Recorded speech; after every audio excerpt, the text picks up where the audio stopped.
Hello, my Bell 5000 Nation. How's everyone doing today? Hopefully, everyone's having a great day. If not, I hope it gets better from here. All right, we are back with another Lazy Masquerade. This one is titled Five Scary True Stories to Keep You Up at Night, Volume 5. This was actually requested by a viewer, so I'm excited. Let's get into today's story. Go ahead, turn the lights down low, put on something comfy, cuddle up with someone special. Let's get scared. I hope we poop our pants. Yeah.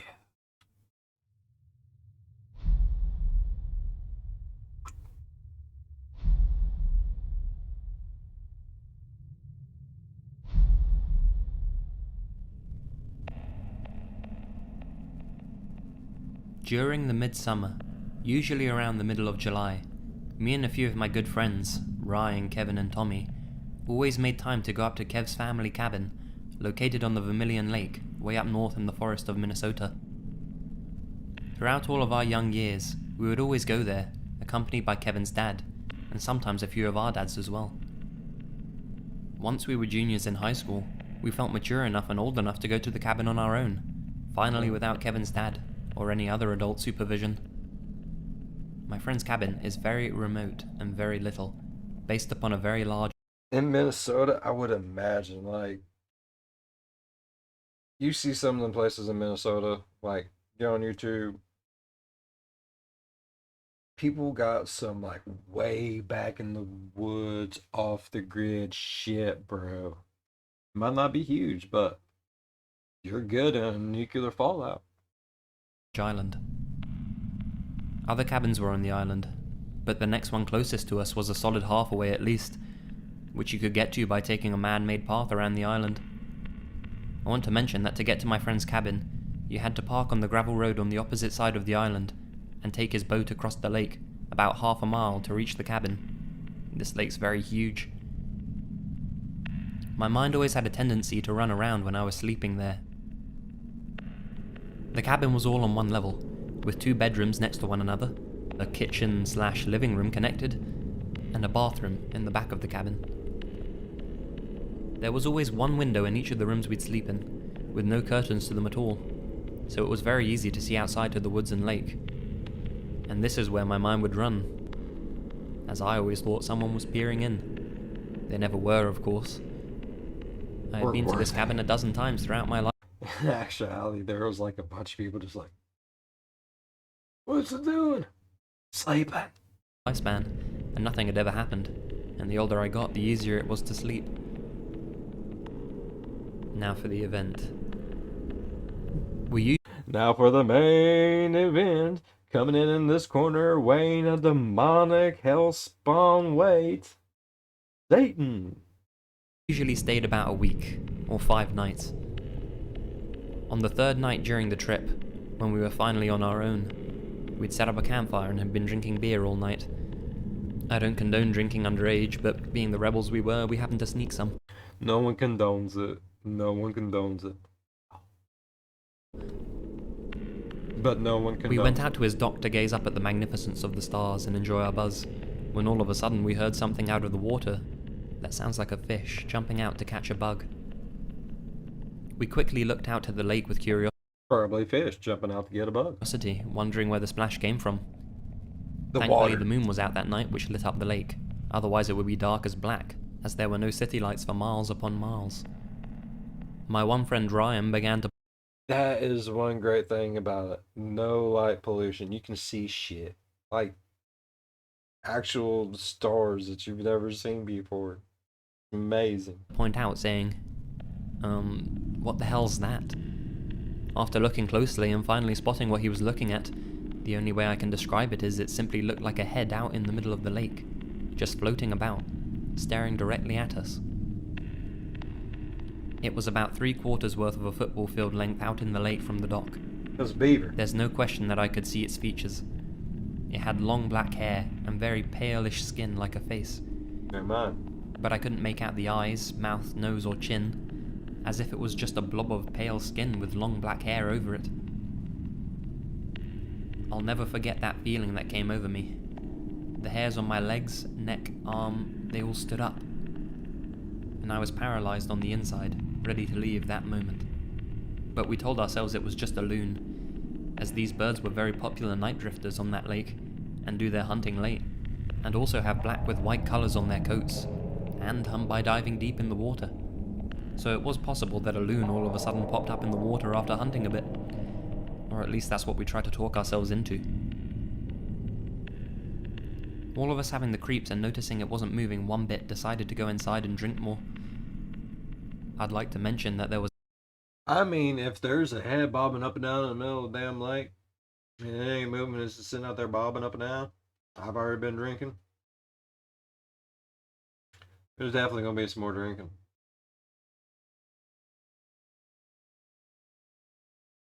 You got to drink to remember, then you got to drink to forget it again.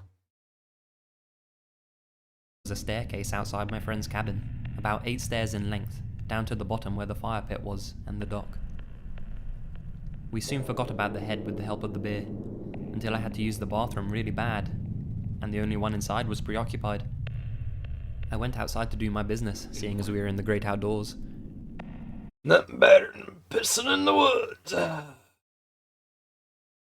This is maybe writing your name in the snow, but I mean, they're quite similar, slightly different. One's more brisk than the other, but fun. Whilst taking a pee and glancing at the beautiful moonlit lake, I noticed that that black circle object was still there, but about 30 yards closer now, still looking as if it was staring right at me. I could easily see the nose on... What you got over there, bud? Maybe you should have went to the other side and pee. Probably shouldn't be, wingdinging your wingding everywhere. Especially when there's decapitated heads floating around, water's all around you. Just don't. on the thing's face. Again, it was very pale, like it hadn't seen the sun for years. A very, very uneasy feeling came over me, and I immediately went inside to tell my other friends to come out and take a look. They all came outside to see it, still there, looking at us, as if this head was corked up at us, with its chin in the air. Nobody dared go out to the dock anymore, and we immediately went back inside. For a loon to stay out in the same spot for an hour or two made no sense to any of us. I don't like none of that. That's fucking terrifying. I don't know what any of it is, but it's horrific. I don't want to see it no more. This head-like object was stiff as a board and not moving a single muscle, just staring at us from the deck instead. There was no ripple effect at all in the lake where this object was. We said it was just a log and went back in. I could tell all the others felt uneasy too. A few hours would pass. It was super late into the night at this point, and we knew we needed to sleep. Being my curious self, I looked... Do you need to sleep though? I mean, if there's decapitated heads floating around all around you, do you really need to be closing your peepers? I think you need to be keeping those peepers peeled. back outside one more time, and the black object had completely vanished. I couldn't help but feel a tremendous sense of relief, thinking the log must It's behind you, bud. have floated off, or just hit shore somewhere. There was no AC in the cabin, and we had to open the windows or else we'd fry in the middle of the summer. Fuck that. Me and Tommy slept in the living room, while my 2 other friends slept in 2 separate bedrooms with their doors open. Not being able to sleep, but keeping my eyes shut, I began to hear someone walking around at the bottom of the stairs to the cabin. I thought I was going to shit bricks. No question who or whatever I heard down there was on the deck. I thought I was going to shit bricks. It was so excited. Pacing back and forth as if it made the sound of a boot clicking on the wood. It was as if they weren't sure of what they were doing with themselves. It lasted for about 3 minutes. Murder? No murder. Murder? No murder. No murder. No. I can see it. I can see it. Wanting to whisper to my buddy, but frozen in fear, I just kept my eyes shut and my ears on full alert. I wanna know. I'd be like, hey, motherfucker, why are you doing this? Do you know what time it is? What do you want? I would have just started screaming random profanities at it, and then I would have been like, I have a dog! It works. Footsteps sounded like they took 2 rapid steps up the deck stairs all of a sudden, but then turned around and sounded like they were sprinting down onto the man-made path. After it sounded like the steps were long gone and a couple of minutes had passed, I woke up Tommy and asked if he heard the steps, both of us sitting up. I was startled to see my friend Ryan walking out of his room and saying, "We need to leave," a minute after these steps had vanished. He must have heard us talking, so he felt like he could come out as well. Something was very disturbing about his expression, and I asked why. He woke up my other friend Kevin in the other room and said, "Let's go, get to the boat, it's time to go." Asking him what the hell was wrong, he explained to us quickly while grabbing his stuff, and I'll never forget what he told us, and neither will my other friends. He said when he was turning sides on his bed to get more comfortable, he saw someone peeking in at the top right corner of the window, and it quickly shifted out of view. He said all he saw was one eye, pale white skin, and long black hair. When we look back at what he experienced, it chills us to the bone realizing that since the face was in the top right corner of the window, this thing was either 8 foot tall, standing on something like bricks trying to peek in, or it was floating. Ryan then continued to say, "Let's fucking go," very seriously. Absolutely disturbed the fuck out of our minds, and feeling like we were going to be sick, we all agreed and packed our stuff and booked it out of there. And as we headed down the stairs, we saw footprints in the dirt, heading off into the path, and all around the cabin. We picked up our step getting to the boat, not knowing what was around us or watching us. We threw our stuff on the boat, untied it, and sped off. I would not have done that. Okay? I'm not. I'm not that person. I'm not the person that's gonna be like, hey, there's a decapitated head in the water. I'm just gonna get drunker, periodically look at it. Blah blah blah blah. Okay, for one, I'm pretty sure it's now nighttime because they are trying to sleep. 2, there was a decapitated head. Right? Bro, evidently this head was attached to a body. Well, we don't know that. We did not actually. He didn't say he's seen it on a body, but there are feet print. But that don't mean shit. I watched a video where pants walked down the road. So fuck it. But now it's nighttime. The damn head is out of the water. It's got feet. I don't know if it's got hands, but it's got fucking feet. You have a head, you got fucking feet. The head's got at least one eyeball. It's got dark hair. This is what we know. This is the things we know, people. It's got one eye, black hair, pale white head, and 2 feet, at least. Maybe more, maybe less. We don't know. This is all we know about. But why in the fuck are you going to sit there, watch it look at you, run back to the water, then say, hey, let's get out of here by way of the water?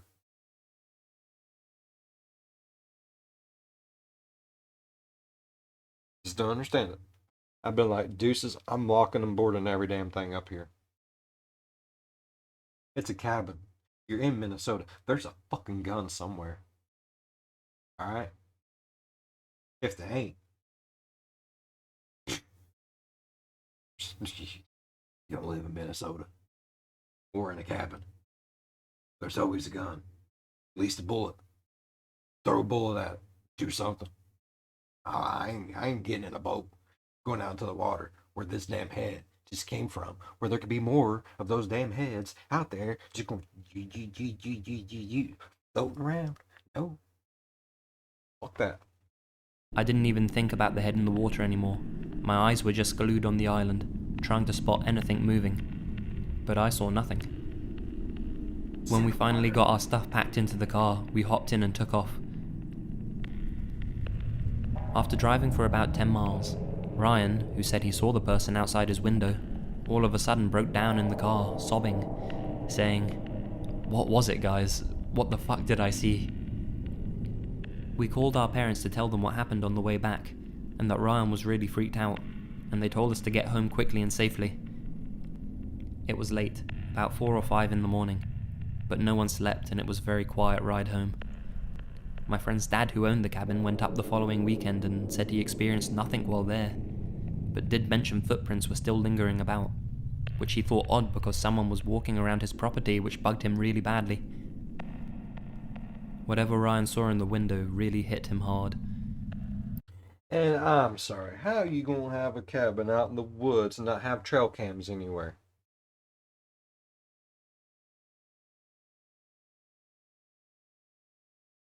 I'm waiting. I'm listening.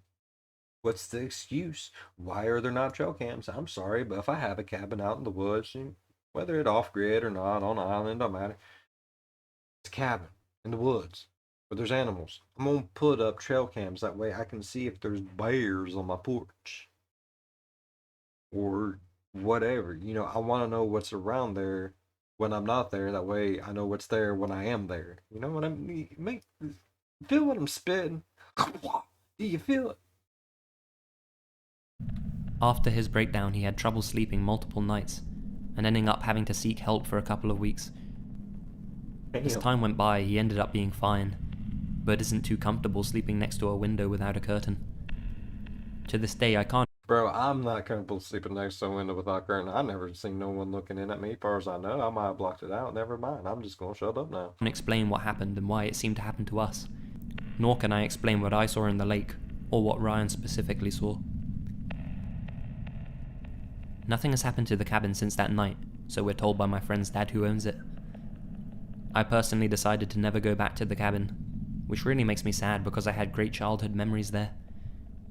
Tommy and And hold those memories close, bud. Kevin have both gone back and been fine, but Ryan refuses to go back as well, and I'm with him. A lot of people have cabins on this island, so it could have been a prank in the making that got busted when Ryan saw the person at the window. Or maybe the person possibly wanted to do something worse. I'll never be able to explain what was floating in the lake, but the fact that this incident, along with the footprints and the person that Ryan saw in the window, all happened in the same night, seems like something more than a coincidence. I think it was like a really fucking crazy, outlandish prank that just didn't go right. You know what I mean? It makes sense.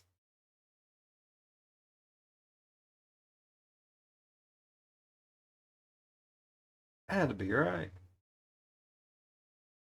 The one dad normally goes out there. Maybe it's a thing that him and some other person does out there on the island. They like to fuck with each other or whatever. Maybe they just don't know, the kids don't know about, because kids are kids. They're always your heads up your own ass and doing your own thing as a child. It don't matter.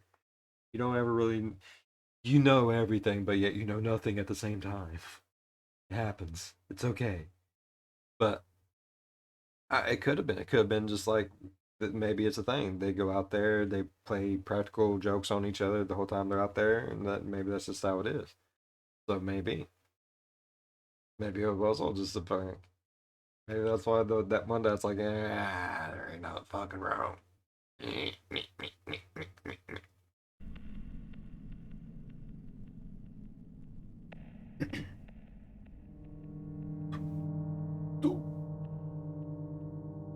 It's 1986 and I'm 7 years old. It's a Friday and I know that my I was one. dad is going to collect me from school. You see, my nan would collect me from school on Mondays through Thursdays as my parents worked long hours and they would pick me up from my nan's house around 6 or 7 p.m. On Fridays, my dad would finish around 2 in the afternoon and collect me in his car. I loved Fridays after school. Me and my dad would drive straight home. I'd change into what my dad called my scruff kit, and then we'd grab Oscar, our dog, and take him for a walk in the park, which was 3 streets away. The park was a long rectangle, sort of hidden between the streets and behind houses. It had 2 entrances. The one we used, and what we called the back entrance, led onto a residential street, and the front entrance, which had a long driveway leading up to an old chapel, which was now a Karate school. Sometimes cars would drive down there and use it as a safe place to turn around and head back onto the main road if they had missed a turn. The park had a long path running through it with trees on either side. To the left was a nice walkway with a garden full of all sorts of flowers growing there and benches to sit on and a few trees to climb. To the right was a decent-sized field with a fenced-off play area. This area was near the karate school and driveway. Sometimes when we were in the park, there would be a few other people either walking their dogs or playing football and kids playing in the play area. Sometimes it would just be quiet, not another soul around, just me, my dad, and Oscar walking through the park. This particular Friday afternoon was a quiet one. As soon as we entered the park, I checked to see if anyone was in the play area. When I saw that it was empty, I jumped at the chance to get on a swing before anyone else showed up. I told my dad that I was going to play on the swings, and before he could even answer me, I was already running up the field. My dad just called after me to be careful and said that Hey, is it okay if I play on the swings? Yeah, be careful. I knew he'd say yes. he'd be over by the flowers. I got to the swings and must have been on them for no more than 10 minutes when I heard a car pull up from the driveway and turn around. My back was to the karate school, but I never bothered looking behind me. I heard a car door open, and I thought it was maybe the owner of the school opening up a little early. It was no big deal, so I just carried on swinging. I then heard the squeaky gate of the play area open up, and all of a sudden there's this woman standing behind me smiling. It was a closed smile. I stopped swinging as fast as I could. There was just something about her smile that made me feel uncomfortable. "Hello," she said, but I didn't answer her. I looked around to see where her kids were, and I realized that she didn't have any with her, which I thought was odd. I then looked behind her towards her car.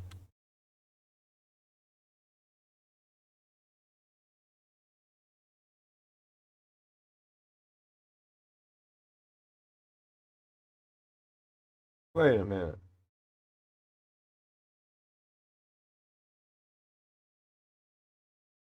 Wait a minute. So, B, her head should be facing the other direction. That's the creepy part about it. I'm sitting here wondering why this woman flipping from one side to the other side is creeping me the fuck out, but for the life of me, I couldn't put my finger on. Because her head's upside down. Like her head should be this way because this part down here is her back, right? That's your booty. That's the bottom of her foot. That's the top of her foot. So that means she's back this way. Her head shouldn't be like looking at us like this. It should be like, I don't like that. And now I'm starting to feel panicked, and I'm not entirely sure why, but her driver's seat door was wide open and the engine was still running. It was a big car with a burnt orange color. It kind of reminded me of the type of cars from shows in the 70s.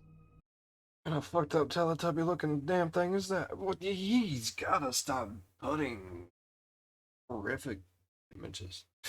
I don't like that. Oh, this is creepy. The woman then stepped in front of me, blocking my view of the car, and then spoke. "Are you here alone?" she asked. Oh, fuck no, you're here. I answered her this time by saying something like, "I'm walking the dog with my dad, and they're over there." I pointed behind me to the opposite side of the park where the flowers were, but something made me keep my eye contact with her. I didn't turn to point. I also realized that my dad may not be able to see me because of the trees along the path. I also wanted to keep an eye out on the car as best as I could, even though she was blocking me. The woman looked up in the direction and stretched her neck to exaggerate her action. "I don't see them, sweetheart. Perhaps your daddy forgot about you and went home. If you're lost, I can take you to the police station." I remember everything she said to me and how she pronounced her.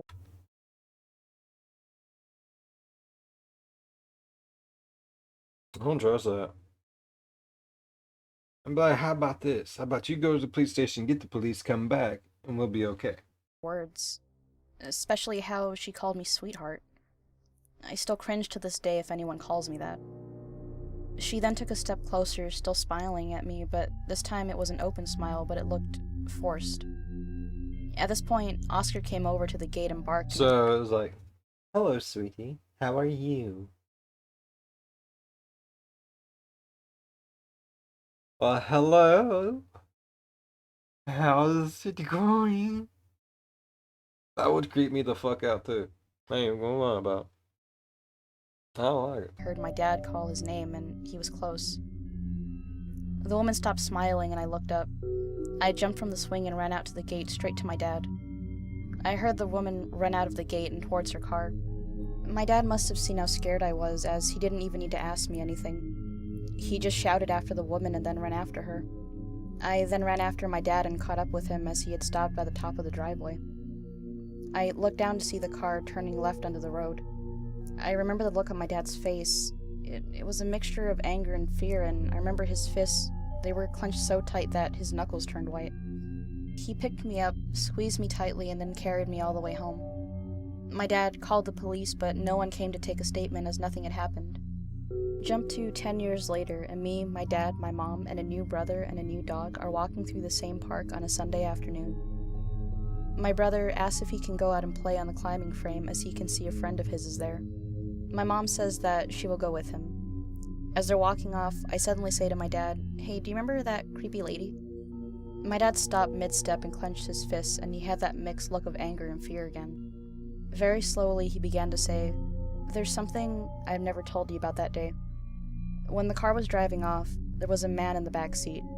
He looked at me. He looked me square in the eyes and smiled. It was a horrid, spiteful smile, and it scared me. I knew right then that they were trying to take you, and he was letting me know how close they had gotten to doing so. That's why I didn't get the number plate. I just couldn't take my eyes off of him." We moved from that area a year later. God only knows what would have happened or could have happened to me that day if I didn't have any wits about me. Damn. It was the last part. The last part gave me goosey bumps. It was in the backseat. No, fuck that. No. I would have fucking shit in my hand and threw it at the car, bro.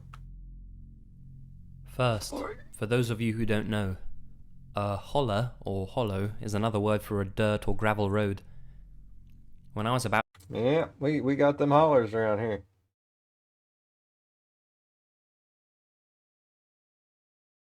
I forget hollers ain't a thing everywhere. I mean, hollers ain't a thing anywhere. Hollows are a thing, but you know, it's semantics. 10 or 11 years old, my dad was in a nearly fatal car accident, which really fucked up his back. He was in hospital for 2 months and had frequent doctor visits for almost a year after that. Because our family lived 45 minutes out in the country, and my dad had to go into town for his appointments, sometimes 2 to 3 times a week, we moved in with my paternal grandparents. They lived about 10 minutes from town, but across state lines, so obviously out of my school district. Obviously. This meant I had to switch schools. This wasn't a big deal because I'd been to this school before when my parents temporarily split up. About a month after we're settled in is when my grandpa stopped driving my little sister and I down to the bus stop. Our mum was usually up and down all night with our little sister, who was only a few months old, so she didn't get up to drive us either. Our nana wouldn't drive in the dark unless it was an emergency, and our dad was disabled, so we had to walk. It was just down our holler, which was maybe an 8-minute walk. This Yeah, didn't bother us, except for in the mornings because it was still dark when we left home, and we lived in a heavily wooded area. One morning my sister and I are walking to catch our bus. We were just reaching the end of the holler when a black SUV pulls in like a bat out of hell. The driver slams on the brake and the SUV comes to a stop about 15 feet in front of us. I'm sorry, but the one furthest away creeps me the fuck out. I don't like space. It happened so quickly that I didn't understand what was going on yet. So I just stood there for a long moment, confused. I didn't want to run and this end up being something innocent. My sister and I had come home before because we got scared of sounds in the woods, and we got scolded because my parents thought we just didn't want to go to school. So I didn't want to miss the bus unless I had.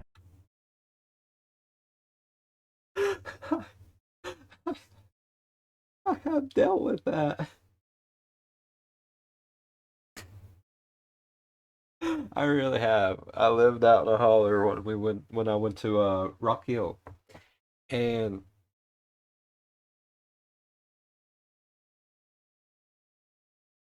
I was walking to the school bus. I I swear, everything holy. I kept hearing something in the woods. Like I'm walking down the road. I've made this walk, I don't know how many times whenever I was little. Because 3 days a week, I had to walk myself to a school bus because no one else was there to do it. It wasn't like, oh God, it's awful. No, oh, or anything. I had no problems with it. I'm not scared of the dark in any way, shape, or form. I am one of those people, there's nothing there at night that's not there during the day. You just can see it easier during the day. That's all. Nighttime never bothered me. I've never, don't ever remember being scared of darkness when I was a kid, but there was something about the specific morning. Something was not right. I don't know what the fuck it was, but I walk out there and everything's just dead silent. No birds, no wind, no bugs, no nothing. It's kind of chilly, but yeah, shorts, but shorts later on in the day, thin pants, early in the morning type situations. But I had, had shorts on, and things ain't right. I am halfway there, and I hear a blood curdling scream. I don't know where the hell it came from. It could have been right down behind me, and I would have turned around and ran into it. I wouldn't have cared. I shit all the way back to the house.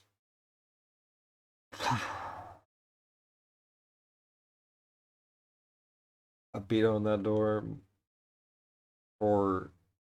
forever. Mom finally woke up, came out there. She's like, "Bubby, you know you gotta take yourself to school this morning. Like, you got to." But nope. Well, I don't know what's going on, but I just walked down that way. Something screamed at me. I ran back this way, and I'm not going back that way. Not without someone with me. Billy Joe, you're gonna take your little ass to that school bus. Or so help me God. I'm going to kick you so hard, you're going to just fly through there and land there. Oh, please do, because I ain't walking that. In my defense, come to find out, like, mom ended up letting me stay home. Mainly because she literally had to go to work. And I guess on my mom's way out, she heard something scream too. She was like, oh fuck. I guess come to find out 2 days later, I didn't know about it, but 2 days later, my mom and dad told me that I guess there was like a herd of fucking like lions or something that was going through like feral or some shit. I don't remember exactly. But I guess like the next day they was still in the area. Mom made me go out to the bus anyways. Fuck it. You know? She's like, no, you didn't hear nothing scream though. It could have been like, oh, last time we screamed, he got scared and run away. Let's eat him quietly this time. What the fuck? I grabbed my little sister's hand when I heard the door click open. I could barely see because the guy had his brights on, but I was ready to run. He then walks around to the front of the SUV, and I can barely see that he's dressed in all black and has a ski mask on. He starts to run at us, just as I hear our buses a few stops away. It's far enough away though, that this guy has time to grab us and get away before the bus is even close. So I quickly picked up my sister and ran as fast as I possibly could back to the house. I looked back when I heard the bus stop. I guess the driver thought we were waiting in the vehicle or something. Just as the bus pulls in, the guy screeches back onto the road in the opposite direction he came from. Our mum called the police in the school, but nothing ever became of it. The police just told her to watch us more closely. What's that? What the fuck is this Goonie monster looking thing? Why is she smiling? Because she's smiling. Like, I'm getting eaten. What the fuck is she smiling and that thing's hungry and I don't like it. Now that I'm an adult, it still bothers me. This was planned, and I know it. First, our holler is kind It's not a monster, it's just a really ugly fart. She's just fanning it. Kind of hidden, so it wasn't just like some guy drove down the road and saw a couple of kids and decided to take them. The timing was perfect. He knew when we'd get to the end of the holler and when the bus would arrive. He showed up in the gap of time when we were alone and most vulnerable. And most obviously, he was dressed in all black and was wearing a ski mask. Not to mention he tried to grab us. I often wonder how long he'd been watching us and learning our morning routine while we were completely unaware.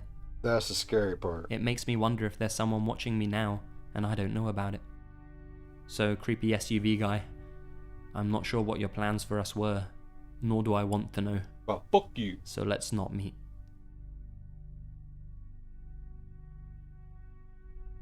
Number 4. You can't see it because it's right there. I work in the service industry, beauty, body, etc. A few years ago, there was a very strange, very creepy client we had who came in for a series of treatments, which meant me and 3 other girls would see him several times a week. He would come in for the latest appointment possible and bring weird books about lucid dreaming and strip down to nothing but a towel over his junk, even though his treatments didn't require him being nude. We all agreed that he was a complete weirdo, and after a few weeks we were free from his crazy ass. So fast forward to this past winter. He calls in out of the blue and says he wants to start these treatments again. I begged my boss not to have him come in, but there really wasn't a reason not to have him. Plus, he was in his early 20s, a rich kid who spent all of his mom's money. As he was speaking to me over the phone, he remembered everything about me and began apologizing for being rude to me in the past, which he wasn't, he was just a freak. And he said that he had a huge crush on me and blah blah blah. For the first few treatments, my coworker would be with me, but after a few weeks she couldn't work that late anymore, so I was alone. He constantly tried to keep me in the room with him, first asking questions about the treatment, but then trying to pry into my personal life. He kept complimenting my body and looks, to which I politely said it wasn't appropriate, and he'd apologize. On more than one occasion, he was definitely high out of his mind, and not on weed, and would say the weirdest things. This all doesn't sound too bad, but if you could picture what a serial killer would have been like from the movies and TV, that was this guy. I'm not even joking, he was the scariest person I've ever met in my life. The day I finally had enough was this one day when he came in wearing a suit. During the treatment, he complimented me over and over, and then began asking me how I felt about women being raped and murder, and saying that women were horrible and such. I became increasingly nervous, and he would laugh and try to contain his laughter while talking about rape and murder. I can't even remember what he said because I was so scared I blanked everything. Why would he come in wearing a suit talking about rape and murder, though? That's what I don't understand. That took a drastic turn. I don't know. After his treatment was done, I immediately called him a cab. He would usually ask me to do it, but I did it way earlier than he would ever have asked me. Just before he left, he said, "I find it adorable that you're so vulnerable." And he stood there staring at me with, honestly, the coldest look in his eyes and a slight smirk. I literally almost started bawling my eyes out right in front of him. I could feel my heart racing and I was sweating profusely. Before he left, he said he forgot something in the room and stood there waiting for me to get it for him. If I had gone into that room, he could have easily followed behind me and blocked the doorway. I could have easily been trapped in there after 8 p.m. in the winter when it's very dark out. The streets around here are dead around that time, and the other tenants in this building always leave around 5 or 6. He just stood there, staring at me as I sat at my desk, literally clutching a pair of scissors away from his view, waiting for him to go in and get whatever it was he forgot. He grabbed the item and then asked me to help him clean up, to which I obviously said no and locked the door as he was gone. I watched him get into his cab and then ran to my car, literally crying the hardest I've ever cried in my adult life. He called for several days and tried to explain to my coworker that he thought he scared me and wanted to apologize. I never spoke to him and told my boss of what happened, to which she banned him from returning. I don't know if he would have actually attempted anything, but I think the fact that I called the cab earlier without him asking, he knew that someone would have been outside, so maybe that deterred him. So, weird, creepy potential serial killer, I hope we never ever meet again. I mean, what if she wouldn't have? What if she wouldn't have? What if she would have went in and got it? There's so many what ifs to that one. Like, damn, that shit could have went bad, like fast, bro, fast. These are pretty good stories though. I'm enjoying them. The five. Oh, come on. This finish happened to my strong, mum bud. 3 years ago. Before I go on, a little backstory is necessary. Country. I grew up in a small rural town. I just seen the feet. Did you see it? Right down there. If I move my mouse, you ain't gonna be able to see it. But you look right below the noose, then down on the ground. There's some feet right there. That's creepy. I like it. My family are apple growers. In fact, I'm the 7th generation of my family to grow up on the family orchard. Our property is located on a mountainside, and our orchards go all the way up from the main road to the edge of the thick woods that cover the mountain. My neighbours are my grandparents on one side, and my great aunt and uncle on the other. It all started on a sunny Saturday afternoon. As she usually does, my mum took her horse out for some exercise. She usually rides all the way up to the woods until she reaches the old scout's cabin, and then back down past the sugar shack. On this particular day, she chose to come down the path that borders my great-uncle's property. There's a large pond there where a heron lives, among other creatures, and it's actually quite picturesque. As she looks towards the pond, however, she saw a hunched-over figure shuffling along the trees. At first she thought it was probably John Boy. This was the affectionate nickname she gave to the old man who my family employed to help us around the farm. He was rather eccentric but harmless.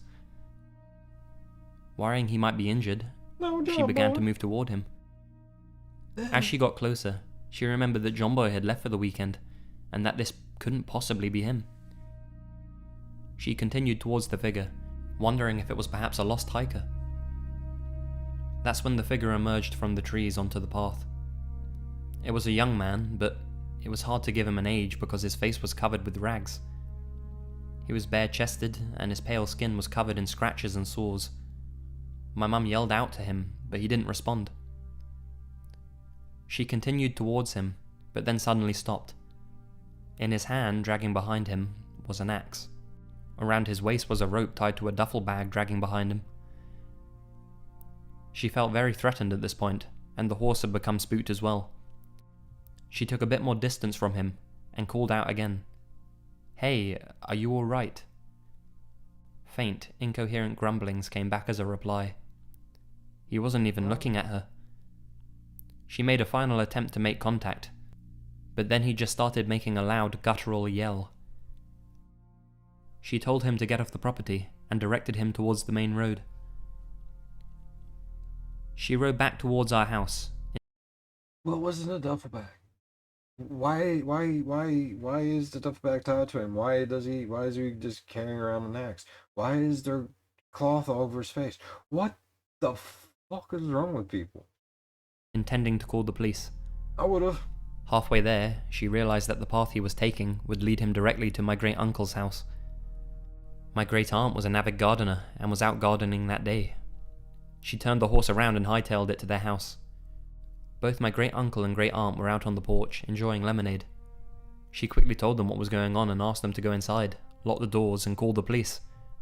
My great-aunt did so, but not my great-uncle. No, not him. No. He just boldly declared, "I'm going to go talk to him."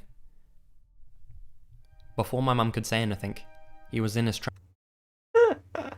I love those people. Get inside, we're sick. From what? There's a dude wearing rags. He's got an axe and he's dragging a duffel bag. He's covered in, I don't know, there's something. Maybe the boy just needs a good talking to. I'm gonna go give him that talking to. I ain't running from nothing. Truck and driving up along the path.